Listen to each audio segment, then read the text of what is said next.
يمكن ما تؤمن حتى بوجود الله، بل بعضهم يتحدى أن ما في رب لهذا الكون. شلون وصلوا لهذه المرحلة أو شلون ترد عليهم؟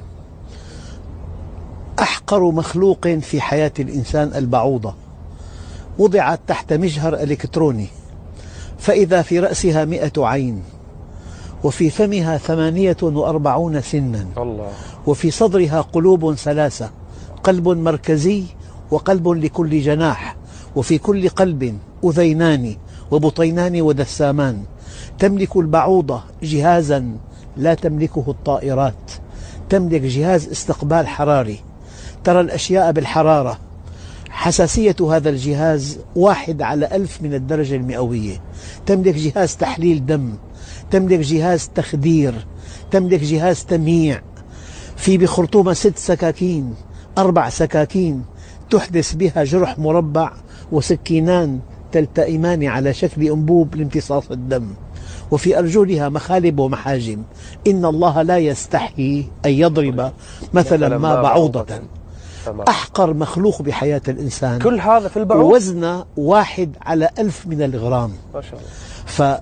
ففي كل شيء له آية تدل على أنه واحد. أقرب نجم للأرض بعده عنا 4 سنوات ضوئية.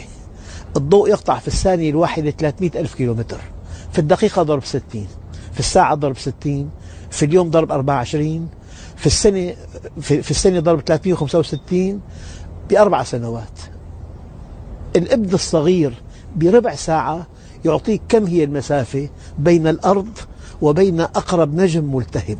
هذه المسافة لو أردنا أن نقطعها بسيارة أرضية سرعة 100، بنقسم على 100 كم ساعة، على 24 كم يوم، على 365 كم سنة. نحتاج إلى 50 مليون عام كي نصل إلى أقرب نجم ملتهب. متى نصل لنجم القطب؟ بعده عنا 4000 سنة. متى نصل للمرأة المسلسلة مجرة؟ بعده عنا 2,000,000 سنة ضوئية. متى نصل لأحدث نجم اكتشف؟ بعده عنا 24,000 مليون سنة ضوئية. ال4 سنوات ضوئية تحتاج إلى 50 مليون سنة قيادة مركبة، فكيف 24,000 مليون؟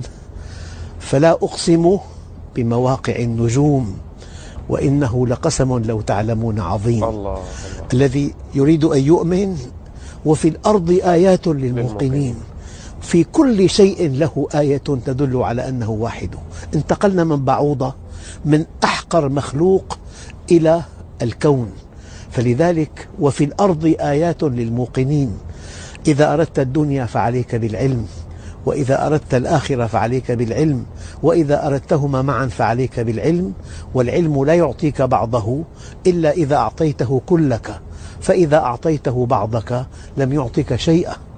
الإنسان إن القرار الذي يتخذه الإنسان في شأن مصيره قلما تنقضه الأيام إذا كان صادرا عن إرادة وإيمان. ولو علم الله فيهم خيرا لأسمعهم. يعني أي شاب يبحث عن الحقيقة، والله زوال الكون أهون على الله من ألا يدله عليها.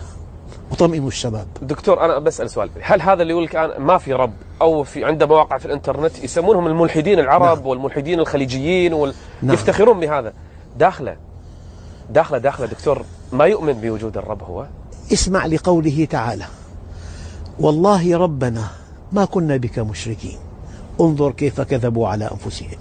الله. والله بأعماق الملحد. مرة مجموعة خبراء من الاتحاد السوفيتي ركبوا طائرة من دمشق إلى موسكو، دخلت في غيمة مكهربة فكادت تسقط، فإذا بهؤلاء الذين أنكروا وجود الله يقولون: يا الله يا الله. الإلحاد موقف شكلي خارجي، أما الإيمان مغروز بأعماق الإنسان. يكفي الكون هذا مثل ما تفضل دكتور، هي صفحة. الكون قرآن صامت، والقرآن كون ناطق، والنبي عليه الصلاة والسلام قرآن يمشي. شيخ نبيل جزاك الله خيرا، في بالقرآن 1300 آية تتحدث عن الكون. 1300 آية، وكل آية أعظم من أختها. فلو أن الشاب أراد أن يصل إلى الله، والله الطريق سهل جدا. وإذا رجع العبد إلى الله نادى مناد في السماوات والأرض أن هنئوا فلانا فقد اصطلح مع الله، أطع أمرنا نرفع لأجلك حجبنا، فإنا منحنا بالرضا من أحبنا، ولذ بحمانا واحتمي بجنابنا، لنحميك مما فيه أشرار خلقنا، وعن ذكرنا لا يشغلنك شاغل، وأخلص لنا تلقى المسرة والهنا، وسلم إلينا الأمر في كل ما يكون، فما القرب والإبعاد إلا بأمرنا، فيا خجلي منه إذا هو قال لي أيا عبدنا ما قرأت كتابنا، أما تستحي منا ويكفيك ما جرى، أما تختشي من عتبنا يوم جمعنا، أما آن أن تقلع عن الذنب راجعا وتنظر ما به جاء وعدنا، فلو شاهدت عيناك من حسن الذي رأوه لما وليت عنا لغيرنا، ولو سمعت أذناك حسن خطابنا خلعت عنك ثياب العجب وجئتنا، ولو ذقت من طعم المحبة ذرة عذرت الذي أضحى قتيلا بحبنا، فما حبنا سهل، وكل من ادعى سهولته قلنا له قد جهلتنا. الله أكبر.